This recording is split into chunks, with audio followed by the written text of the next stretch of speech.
Baby girl, you know what it is. Alle flexen, aber keiner macht den Scheiß so wie ich. Ain't it just the way that it goes? Alle Player, aber keiner respektiert mehr. Inzwischen waren es 3 komplette Wochen, seitdem ich Deutschland verlassen hatte. Anfang Januar ging es los auf die Malediven, wo wir in einer Woche 5 Inseln erkundeten. Von Male ging es nach Todo, Rashtu, Ukulas, weiter nach Mativeri und als allerletztes Mafushi. Wer die Episoden auf den Malediven verpasst hat, der kann sie sich hier gerne nochmal angucken. Von der Hauptstadt Male ging es dann per Flugzeug weiter nach Sri Lanka. In Colombo angekommen, setzte ich meine Reise alleine fort, da ich zu Beginn mit einer Gruppe Mädels unterwegs war. In den letzten 2 Wochen erkundete ich so viel des Landes, dass es mir inzwischen viel, viel länger vorkam.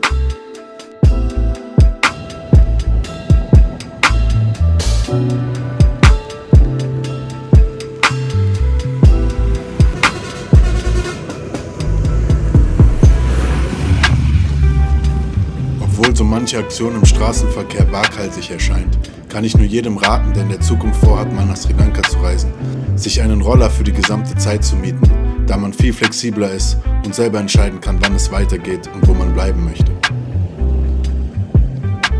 Den größten Teil der Strecke fuhr ich komplett mit meinem Roller, bis auf die Zugfahrt von Kandy nach Elle, die ihr gerne hier nochmal sehen könnt.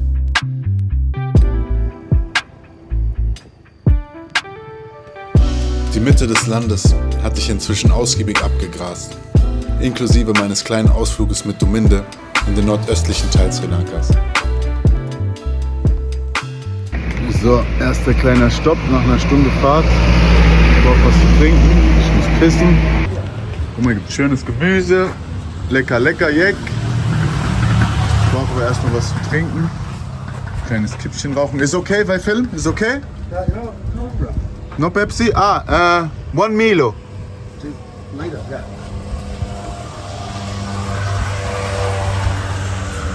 Erstmal ein bisschen Schokolade. Stutti. Mein Ziel war es oder ist es eigentlich vor Sonnenuntergang anzukommen. Ich habe, glaube ich, gut Zeit rausgeholt. Ich habe 20 Minuten rausgeholt, aber ich brauche halt auch ab und zu eine Pause, weil das ist anstrengender, als man denkt, sich so auf die Straße zu konzentrieren. Aber bis jetzt läuft es gut. Aber ich sehe ein paar graue Wolken aufziehen. Deshalb glaube ich, Drohne. I don't know. Erstmal kurz eine Runde ausruhen, hinsetzen. Aber es ist schön, wieder auf der Straße zu sein. Es macht wieder richtig Spaß, Gas zu geben und ins absolute Ungewisse zu fahren.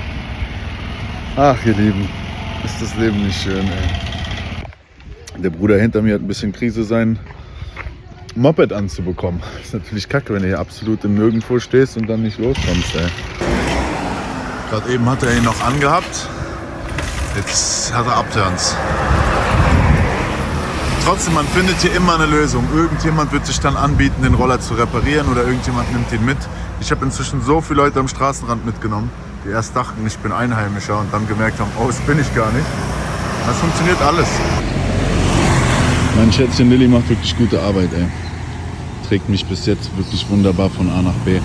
Ich bin gerade ein bisschen Drohne geflogen und habe am Ende der Straße einen Elefanten am Straßenrand laufen sehen. Und in dem Moment, als ich ihn filmen wollte und runtergehen wollte, ist der Kontakt schwacher geworden. Darauf habe ich eigentlich die ganze Zeit gehofft, dass, wenn ich ein bisschen Drohne fliege, dass ich irgendwann einen Elefanten entdecke. Und genau dann, wenn ich ihn entdecke, wird der Kontakt schwach und ich musste die Drohne zurückholen. Ich muss in die Richtung weiter mal gucken, ob der noch da ist. Wahnsinn, ich habe gedacht, hier unten gibt es gar keinen. Auf einmal sehe ich da einen riesen Ochsen einfach am Straßenrand langlaufen. Ich hatte mir fest vorgenommen, heute noch das Meer zu sehen oder zumindest zu riechen. Doch inzwischen zweifelte ich an meinem Plan. Ich saß jetzt schon einige Stunden auf dem Roller, doch hatte noch einige Kilometer vor mir. Und so langsam fing es dann zu dämmern und ich machte mir Sorgen, ob ich mein Ziel überhaupt noch erreichen würde.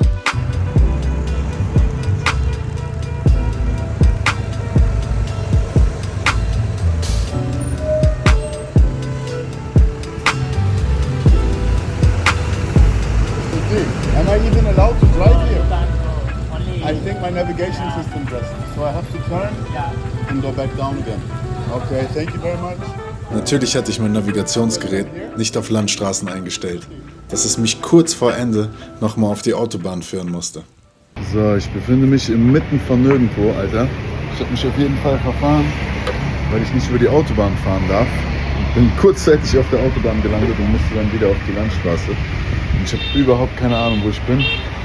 Das Ding ist, ab einer gewissen Uhrzeit wird es ein bisschen kritisch, durch den Dschungel zu fahren. Das hat mir jeder gesagt, weil da die wilden Tiere rauskommen. Ich hatte vorhin schon eine ganz, ganz kritische Situation. Ich glaube, es war ein Büffel oder was weiß ich, der die Straße überquert, der dann einfach stehen geblieben ist. Ich hole mir jetzt erstmal einen Kaffee, mache eine kurze Pause. Ich muss auch eigentlich noch ein Hotel buchen. Das habe ich nicht mal gemacht. Baxi fährt einfach ins absolute Nirgendwo. Aber das wird schon. Erstmal ein Käffchen. Oh, wenigstens hat man ja ab und zu noch ein paar schöne Lädchen am Straßenrand. Da muss ich eigentlich was zu essen holen. Esskaffeemaschine ist immer da.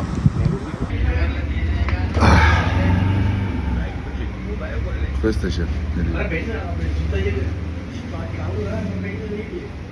was ein Tag, ey. Was ein Tag. Ich bin am Überlegen, ob ich mir hier jetzt einfach schnell irgendwie eine Bleibe suche oder ob ich noch eine halbe Stunde weiterfahre, dann habe ich mein Ziel erreicht. Es wird halt spät, deshalb ich muss mir jetzt gucken, ob ich überhaupt da noch eine Unterkunft finde. Okay, Hotel ist gebucht. Ist jetzt noch so knapp 35 Minuten von hier. Oh, Rücken tut weh, Arsch tut weh, ich kann nicht mehr sitzen, aber ich ziehe jetzt noch mal durch. Ich will nämlich morgen am Strand aufwachen. Das habe ich mir vorgenommen. Ich höre den Strand immer noch meinen Namen rufen. Ich habe keinen Bock, hier ist eigentlich direkt ein Hotel. Aber ich habe keinen Bock hier zu pennen, deshalb ich ziehe jetzt noch mal durch, trinke meinen Kaffee aus und dann sehen wir uns in meiner neuen Unterkunft. Falls ich nicht wieder verloren gehe. Okay, ich habe mich entschlossen, doch noch was zu essen, weil ich habe mies Hunger. Ich glaube, ich habe das letzte Mal heute Vormittag was gegessen. Habe jetzt hier ein kleines Restaurant gefunden. Machen jetzt kurz was zu essen rein. Und dann geht's weiter. Boah, ich bin fertig. Ich bin so müde. Hallo? Kleine Portion Egg Fried Rice. Und dann ab die Post. Ich muss sagen, ich bin echt ziemlich geschafft, ey. Entweder weil ich nicht genug gegessen habe, mir ist ein bisschen schwindelig. Auch nicht genug getrunken. Der Junge muss wieder übertreiben. Aber ich bin immer noch guter Dinge, mir geht's gut. Und ich bin bald da. Bald. Ich wurde gerade zum wiederholten Male gefragt, wo ich herkomme. Und diese Antwort, Planet Earth oder Planet Erde, kommt inzwischen bei mir wie aus dem FF geschossen. Und das Geilste ist, die meisten Leute hören nicht richtig zu. Ich dachte, Planet Erde, seine Antwort ist Pakistan. Da habe ich gedacht, sehe ich echt aus wie ein Pakistaner. Ich wurde inzwischen in so viele verschiedene Kategorien gesteckt. Viele denken, ich bin Einheimischer. Manche denken, ich komme aus Indien. Andere Leute fragen, ob ich Amerikaner bin. Es ist ein schönes Gefühl, überall reinzupassen. Aber es ist krass, wie wichtig es Leuten ist, jemanden in eine Schublade zu stecken. Und ich lasse das nicht mehr mit mir machen. Und jedes Mal, wenn ich ihm dann erkläre, guck mal, wenn du deine Haut aufschlitzt, was kommt da raus? Sagt er Blut. Ich sag, welche Farbe? Sagt er Rot. Sag ich, wenn ich meinen Arm aufschlitze, was kommt da raus? Sagt er Blut. Sag ich, welche Farbe? Sagt er Rot. Und dann fängt er an zu lachen, weil er versteht, es macht keinen Unterschied. Und wir ziehen im Prinzip dadurch Grenzen zwischen uns, obwohl wir alle eine Sache gemeinsam haben. Wir sind alle Menschen und wir leben alle auf dem gleichen Planeten. Und ich glaube, ich habe da ein kleines Trauma, weil ich in Deutschland so oft gefragt wurde, wo ich herkomme und mit Stolz gesagt habe, Deutsch. Und die nächste Frage war, ja, wo kommst du wirklich her? Und das hat bei mir, glaube ich, irgendwie einen Knacks hinterlassen, dass ich hier auch teilweise wirklich allergisch reagiere, obwohl ich weiß, dass es einfach ein ganz anderes Interesse ist. Aber wir müssen aufhören, Grenzen zu ziehen. Guck mal hier, das ist mein Machan. Er hat mich gefragt, wo ich herkomme. Und er hat wirklich gedacht, ich komme aus Pakistan. You thought I'm Pakistani. I really look Pakistani? Always look this Pakistan. Yeah? It's really you African. Yes, I'm African. Half. My mother is from Germany, my father is from Rwanda. It's good. Yeah, it's the same planet. Same planet, same? Yeah, blood is one. Same blood, right? Same blood. Versteht ihr? Es geht doch alles, Alter. Dass ich das Meer wohl heute nicht mehr schmecken würde, war mir inzwischen bewusst. Doch ich hatte mir fest vorgenommen, noch so weit wie möglich an den südlichsten Punkt der Küste zu fahren, um morgen früh ins Meer springen zu können.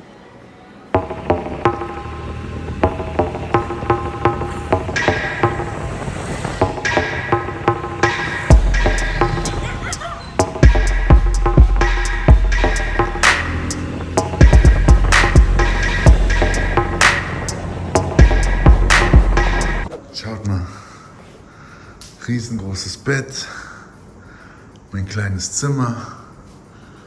Ah, herrlich, herrlich. Das ist wirklich richtig, richtig schön. It's okay if I film? It's okay? It's beautiful. Das ist die kleine Familie. Say hi. Das ist die süße Kleine. Beautiful. Richtig großes Wohnzimmer. Hohe Decken. Richtig schön eingerichtet. Oh, ich bin froh, dass ich es noch bis hierhin geschafft habe. Ich bin richtig froh. Da drüben ist, glaube ich, das Kinderzimmer. You live there? This your room? Yes. You have your own house? Wow, amazing. Good night. Very nice, very, very nice. Ich habe es tatsächlich geschafft. Ich bin im Casa Vacanza. Unglaublich freundlich empfangen worden. Erstmal ein kaltes Erfrischungshandtuch. Und es ist wunderschön. Riesengroßes Haus. Keine Gäste hier. Richtig süße Familie, 2 Söhne. Ein kleines Mädchen, die mich schon die ganze Zeit so anguckt. Oh, und ein Bett. Ich kann es kaum abwarten. Jetzt wird mir noch was gezeigt. Oh, this also guest room? Yes. For guests? Wow. Alter Schwede, ey, ich muss sagen, die haben aber auf jeden Fall Stil. This is so nice. First time I see something like this. Dick schön eingerichtet. Klimaanlage, hohe Decken. This is beautiful, also very high. Wow, I'm very impressed. I'm very impressed. Guck mal, was sie hier haben. Ein Che Guevara.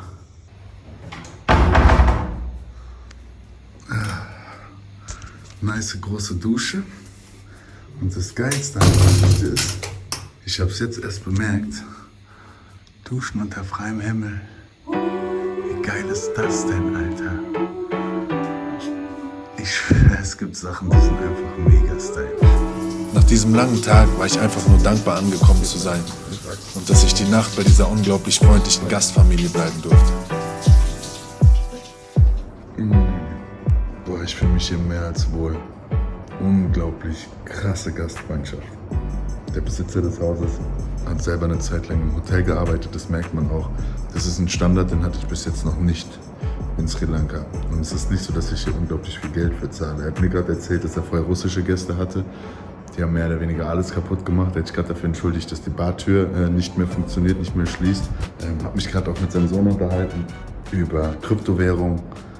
Der junge Mann kennt sich sehr gut aus, 17 Jahre alt. Und es freut mich, wenn gerade eine junge Generation aus Ländern, wo man nicht so gut betucht ist und wo es finanziell eigentlich sehr, sehr eng ist, die neuen Wege einschlägt, neue Wege geht. Und das wird die Zukunft sein. Irgendwann werden sie uns das Bargeld wegnehmen. Und dann hat man die Möglichkeit, entweder die digitale Währung der Regierung anzunehmen oder selbstverwaltendes Geld zu verwenden. Und ich hoffe, dass sich viele dafür entscheiden. Ich bin auf jeden Fall fix und fertig. Chef macht mir jetzt noch einen Papayasaft. Und dann gehe ich schlafen, ihr Lieben. Was ein Tag. Ich freue mich auf morgen. Morgen geht es erstmal direkt an den Strand. Nehme ich euch natürlich mit. Ich wünsche euch eine gute Nacht. Wir sehen uns morgen. Frühstück à la carte. Frische Mango.